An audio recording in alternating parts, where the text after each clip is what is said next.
Hey everybody, thanks for tuning into a very special episode of No Vacancy live on tape. You're watching it live, but I've gone on to do some other stuff. So today's super exciting because I have with us the incredible Raul Leal, the CEO of SH Hotels, one of the most exciting brands coming around today. Raul, so great to see you. It's great to see you, and thank you for the amazing introduction. My mother would be so happy. You make my mom really happy. So that's good. I'm still trying to figure out how to make my mother happy, but since I'm Jewish, that'll never happen. Well, she's Cuban. It's the same thing. So I'll take anything I can get. By the way, I came down here yesterday. I had some great Cuban food last night, so that was really great. Some good fresh fish. Yeah, so great. I really love that. But I'm sitting here. We're on the beach in Miami Beach and stuff, and we've got this beautiful hotel here, and it's exciting to see you really participate in a company that's new, that's exciting, and that seems relevant. And I guess a good place to start for all of you out there is why don't you just share a little bit about the difference of what SH Hotels and what its DNA is all about. Oh, absolutely. Yeah. And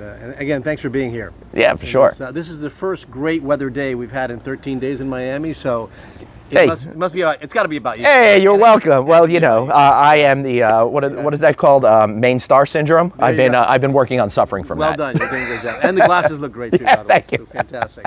So look, SH is a company that was created by, of course, the legendary Barry Sternlicht.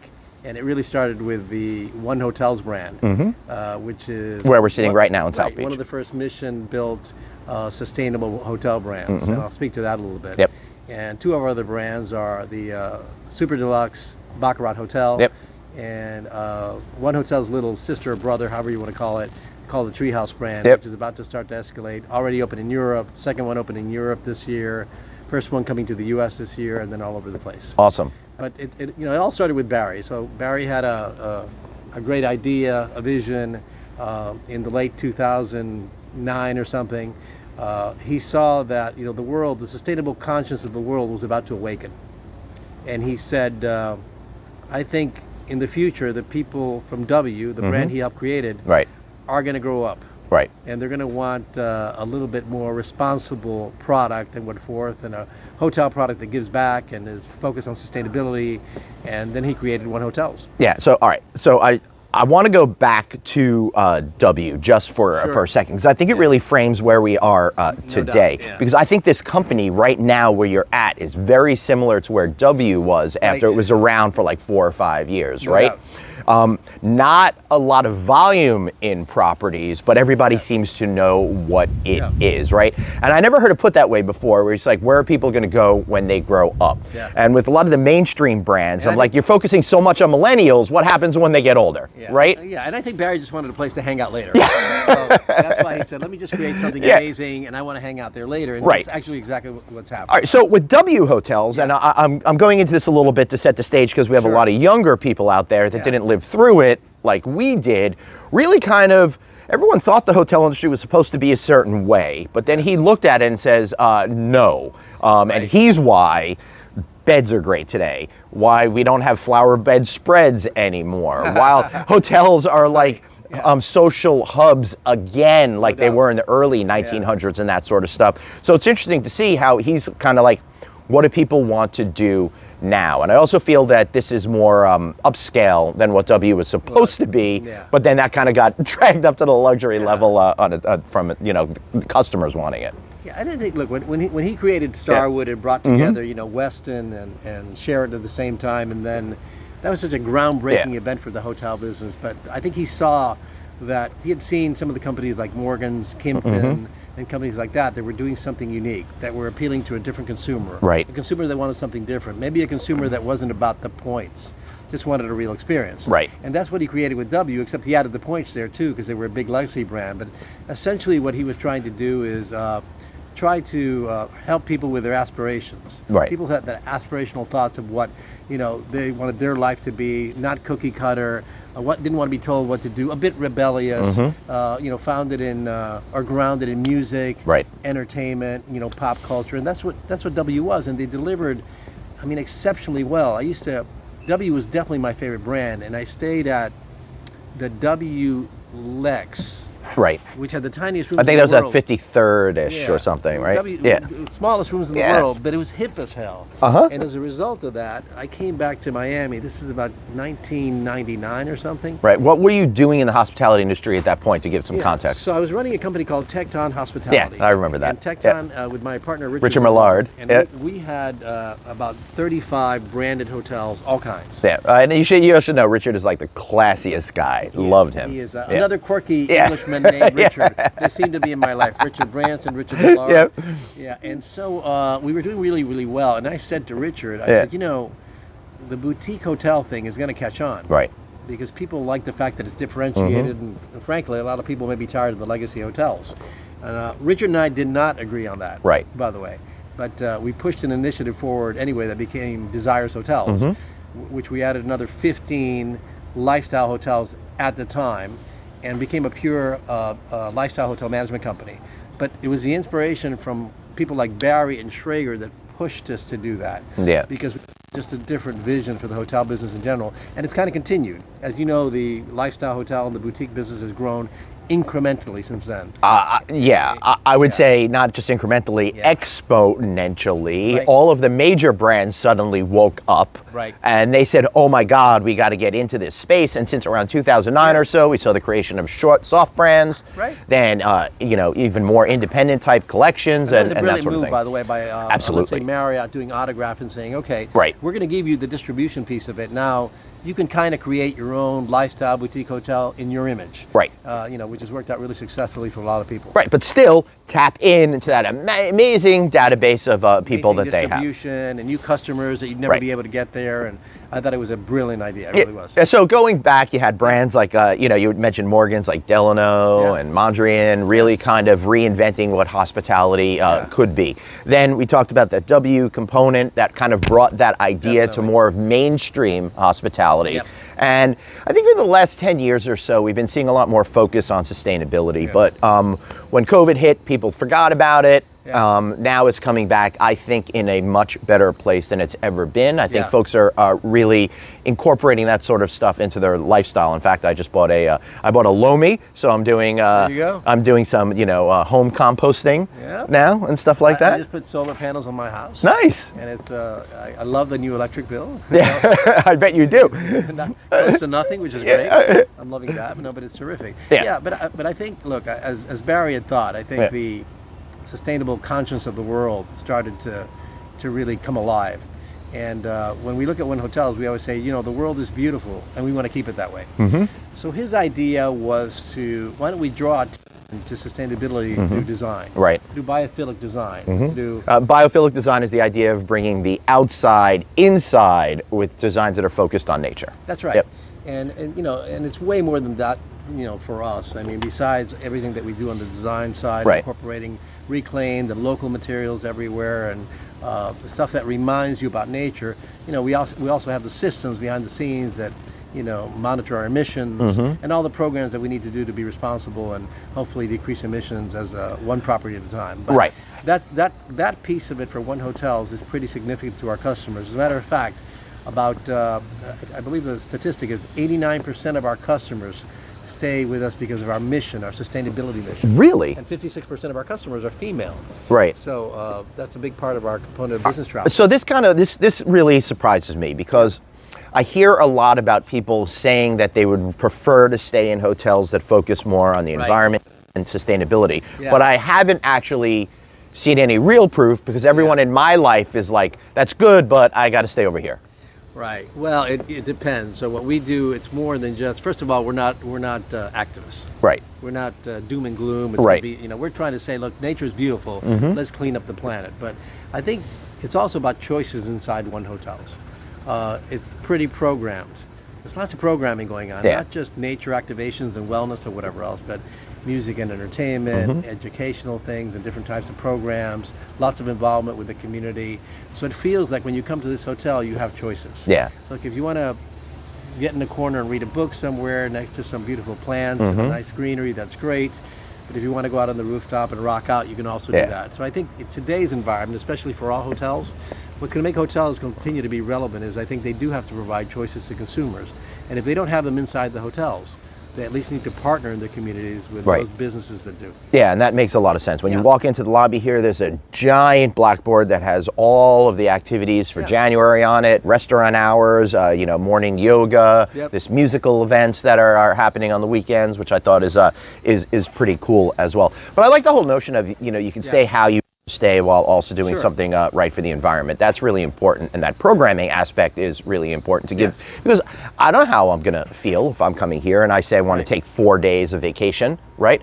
One day I may want to read, one day I right. may want to be more active, and I don't really want to necessarily leave the property. So to have it all here, Exactly I think right. is a great way to make people happier while getting more money out of them. Yeah, no. Well, people look, as long as people enjoy the experience, they're going to pay. They're going to pay the rate. Right. And I think that applies to any product, right? As long as the customer takes it off the shelf, then loves it, uses it, loves the product, they're going to continue coming back for more. Yeah, I completely agree with that. So I noticed the sustainability aspect in the rooms. You're right. It feels, no pun intended, very natural. It doesn't feel forced, right? What I loved about it is you walk in and I don't just have a desk made in China. It's a piece of reclaimed wood. That's right. And that kind of sets the notion for what the overall experience is going to be. And then you have larger touches and more subtle touches about how you're focusing on the environment. I'll let you speak in a second, but I was excited about one thing that seems completely silly to be excited about, but that's just the kind of guy I am. You have the in-room coffee makers, which is a great machine. But you don't just have a card with how to do it, it's printed on the napkins, which are recycled napkins already. So you're getting rid of that plastic and a piece of collateral that doesn't need to be in the room, and kind of making it a little bit cooler and more interesting for the guest. Yeah, and little things that our customers really like is like you saw the filtered water station in every single room. I mean, that's a big deal for a lot of our customers. And look, they are happy to pay more for amenities like that, that makes sense. And I think what we're trying to do is simplify sustainability for people, because it gets so convoluted. Yeah. Totally. I'm glad you simplified it, because I got confused. I'm like, I walk in the room, I'm like, why is there no bottled water in here? I'm like, oh wait, I have as much water as I want that's triple filtered. Single-use plastics and things like that. And look, we still have a lot of work to do.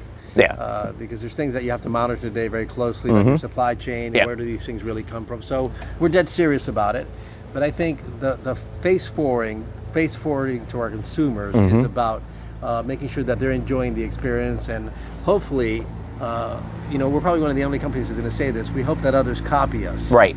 Because look, I travel a lot around the world, and I'll give you a great example. I stayed at I won't say the name, but I stayed at a branded property the other day for a wedding in Orlando.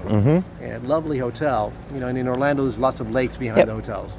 When I looked down from my room, would you say this was a Grand Lake? I'm not going to say where it was. You can't get me, no matter what, because when I'm respectful to my peers. But when I looked down from my room, there was 100 yards of plastic and plastic cups on the water, things like that, right there on this lake, which I'm looking down from my room, and I'm thinking, and I actually did go down to the front desk and tell them, I said, look, I think the management should be aware of it, that in an hour, the team members could have gone out there, cleaned it up, and made it part of a practice to keep the lake clean and whatever else. But I think it's about drawing attention to those things as you travel around the planet.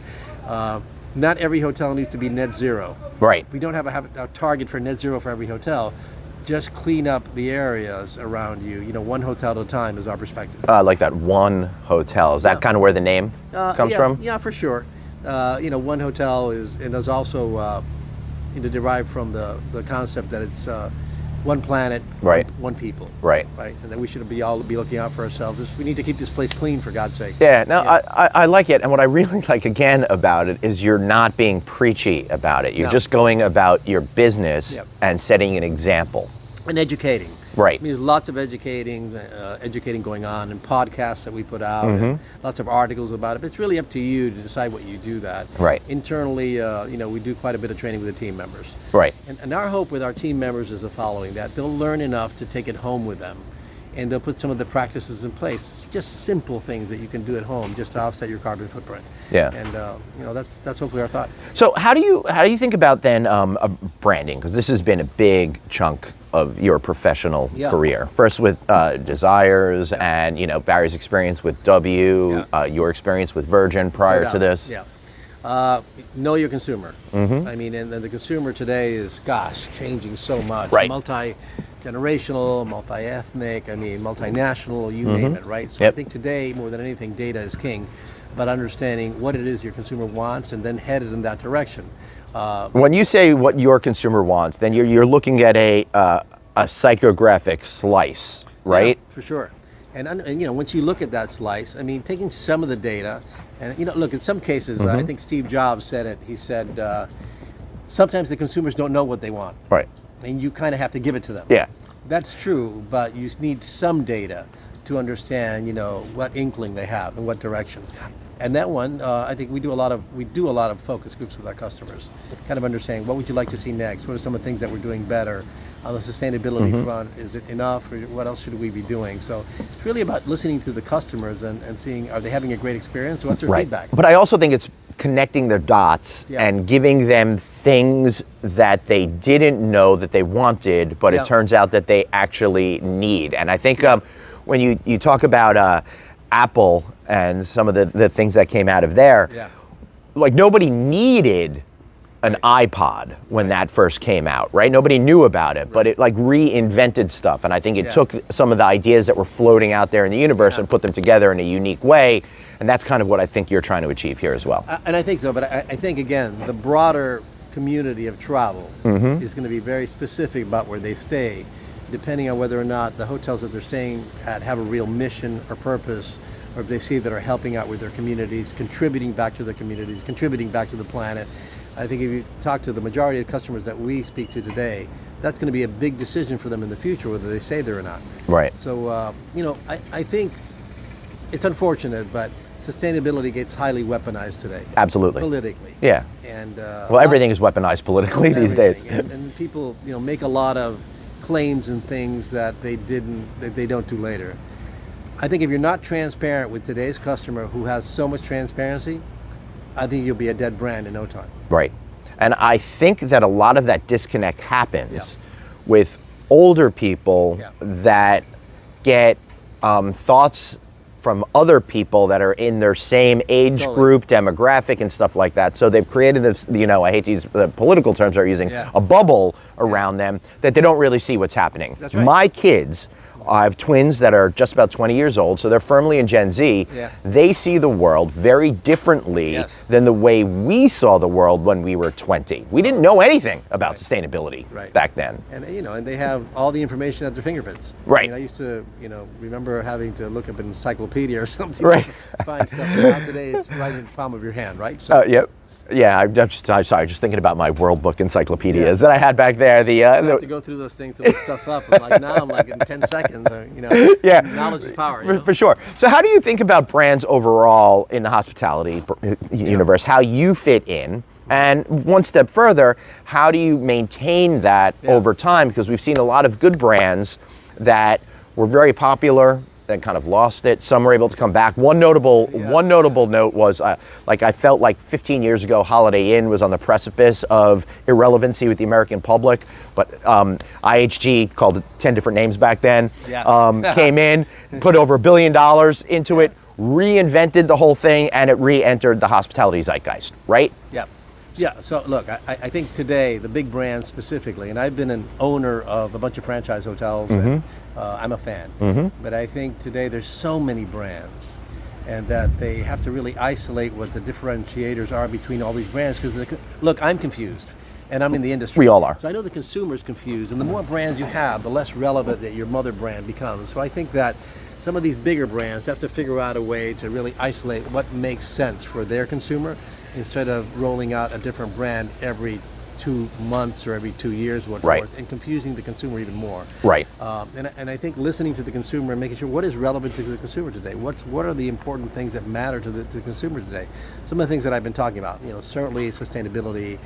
Governance in your communities and making sure that you're involved in things like that, really at the local level. But it's almost like the big brands today need to think like an independent brand if they can, and allowing the local properties to make lots of decisions that can't be made from headquarters that's 1,000 miles away. I think it's much trickier for the mega corporations out there, because not only do they have thousands and thousands of properties, but as public companies, Yeah. their goals are sometimes very different Yeah. than what a general manager's goal might be for creating an experience at the property level. I think so. And look, a big part of it, I've always been a big consumer employee advocate.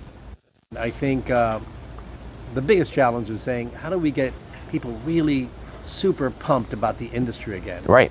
In my opinion, it's it's perfect industry for the times, because the younger generations now love to travel.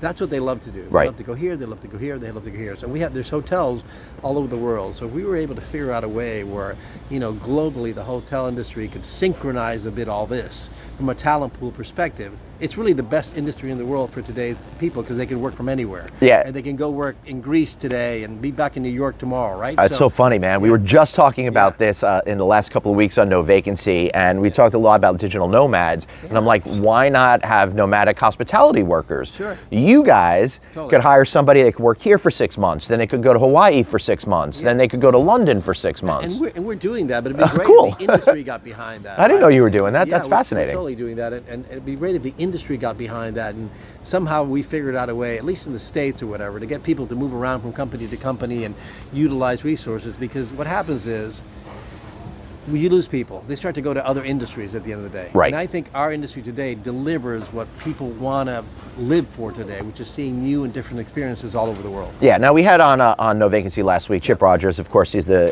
president and CEO of the American Hotel and Lodging Association, and he was saying people are coming back to work, but of course not at the degree that we would like right now.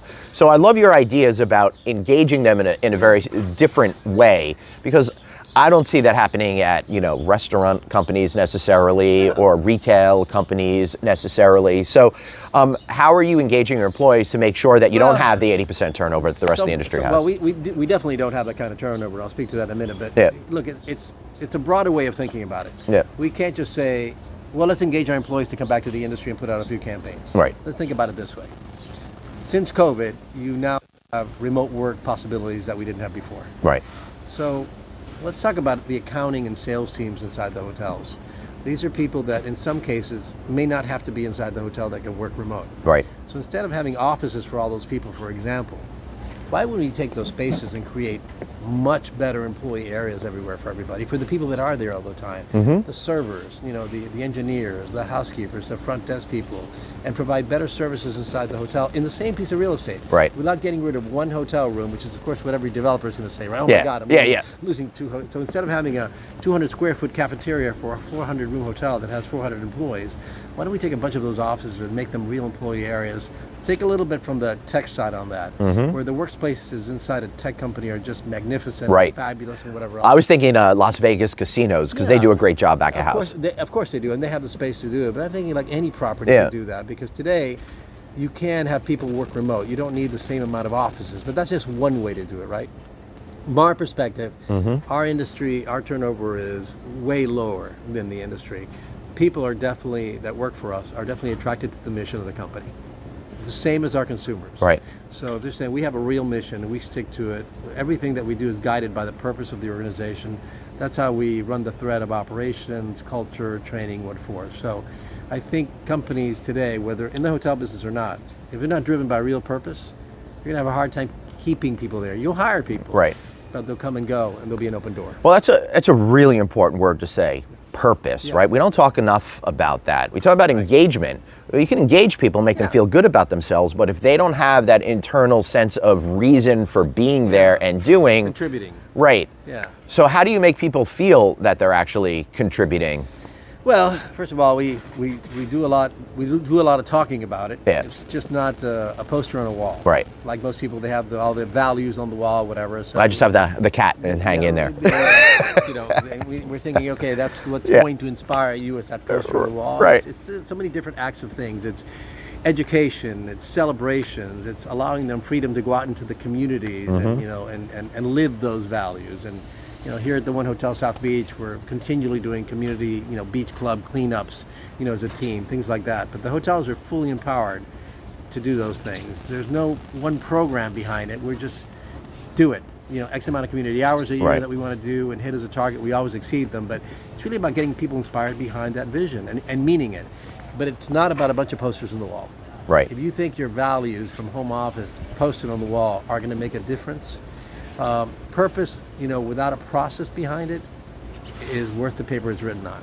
Yeah. So it's really about continually reinforcing the purpose of the company. I love that. And once you have all of those things in place, then they're able to focus on the customers and make sure they're really happy, which then feeds into the overall branding, which feeds into the ability for you to expand to more places around the world, right? No doubt. So that's my not so subtle way of getting to the development portion of this conversation. I think you have about 15 hotels or something, give or take? Overall there's about 15 hotels in the portfolio right now, including the Baccarat and Treehouse as well, but we have about 20 new under development, minimally, that are coming online in the next 3 years. Wow. We're about to make actually some announcements in the next couple of weeks on some new developments all over the world. I think, I would say anywhere in between Japan and Dubai and everywhere in between. Wow. So, pretty So exciting. what is that process like in developing a property somewhere around the world with One Hotels? It's very similar. It's pretty similar. It's really about, is it the right partner? Right. Obviously, you've got to look for the right location, for the brands, right? But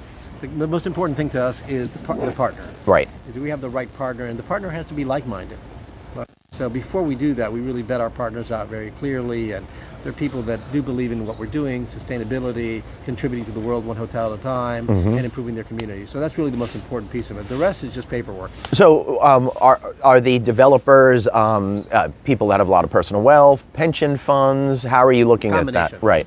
And we're investing. Right. We're buying our own stuff through Starwood Capital. Right. As well. So of course. So that's got to be the predominant driver. It's a combination of things. It just depends on the location, the site, and what forth. But we have some pretty exciting, locations coming up for the brands all over the world. Are you doing mostly adaptive reuse, or are you building some new properties as well? Both. It depends. It depends on the market and that location. Right. Like here, for example, this is right? an adaptive reuse This is a building. massive adaptive reuse. Yeah. This thing is like a city. Yeah. So rental units, condominiums, pools, gyms, restaurants, anything that you want, retail stores. Yeah. So you don't never have to leave the hotel. No, and if it was up to me, I would not for the next few I don't days. think you have to leave. I know. I won't be. What advice do you have for some of the younger people out there that want to one day be a CEO of a hotel company? Well, let's be a CEO of a hotel company. I mean, like it's a people-driven business. Yeah. I mean, you gotta love the human race, as I always say. Yeah. If you're going to be in this business, it's really about serving. Yeah, totally. It's about helping others, and of course, Yep. dealing with people every single day. Not always easy. No, it's not. So it's not always easy. But it's really a people-driven business that has a real estate component to it. Yeah. But I think that at the end of the day, for any developer out there, what adds value to your real estate is the culture inside that building. Yeah. I mean, it can add so much more value if you really value the culture inside the hotel. I really think that culture is what leads to better profits. So how do you create the right culture behind you? I hear a lot of companies doing this, and some are doing a phenomenal job with it, but how do you set the stage for that great culture to happen? Start with the purpose first. Yep. And then that purpose has to be embedded in everything that you do. Your training, the way that you look, just simple things, the way that you welcome people into the organization, the way that you work with them, the way that you train them. My perspective is, let's not just train people for the hotel business, let's train them for life. Right. What can we do to help them be better in the next business, whatever they choose to do? But we think that's a great approach. I've been in the industry for a long time, as you know, and way back when, we were training them to keep them away from Marriott. Right, yeah. Or from Hilton or somebody, right? Or from the other guys. Right. Today, I think you're training them just to have a better life, educate them, find out what they, I meet with our teams all the time, and I say, look, what is it that makes you most uncomfortable?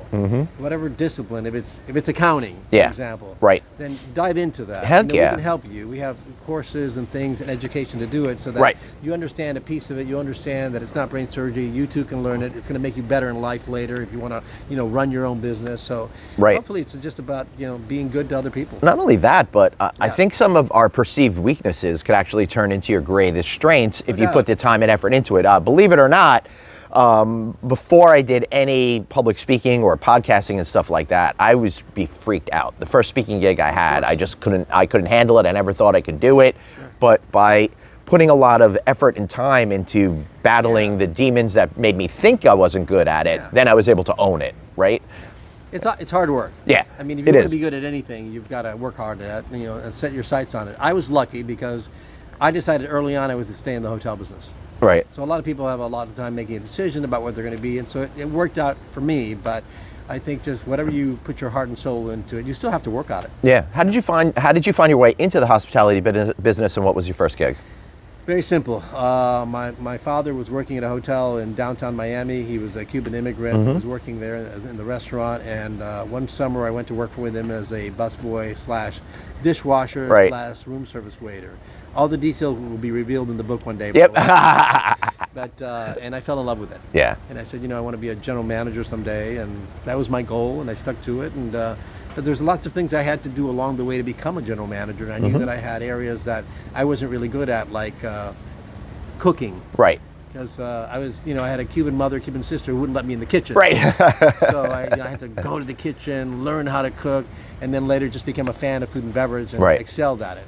But it was all, I just had a goal. I love that you said excelled at it. Again, another example of things that you don't know could definitely turn into one of your strengths if you make a concerted effort. I definitely didn't know how to boil an egg, for sure, at all. But the wider point is that I like to tell everybody out there, particularly the younger people, we have a lot of college folks that are watching, that you can start anywhere in this business and have the most magical, wonderful career. Totally.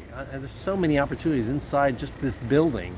And it gives you a great perspective on what you're looking at of another business that you could create just with something you learn here. Yeah, so what's it like for you then, as we start to wrap up, working for a vibrant, exciting, independent hotel company as opposed to a lot of our friends that just go for that major organization type of route? Right fit for me. Yeah, right. And again, it has to be your personality. I could not work in a corporate environment, period. Yeah, it's definitely the right fit for me. I think it's the right combination of being structured enough and then having the ability to be able to do other things, be entrepreneurial, and create things as we go along, because we're creating brands that are changing all the time, that are a bit malleable, right? Yep. So for me, it's really exciting. And it's also exciting just to go around the world and visit other countries and see the way people operate. And the more I travel, the smaller the world gets. Yeah. It's easier to see that there's so many good people around the world.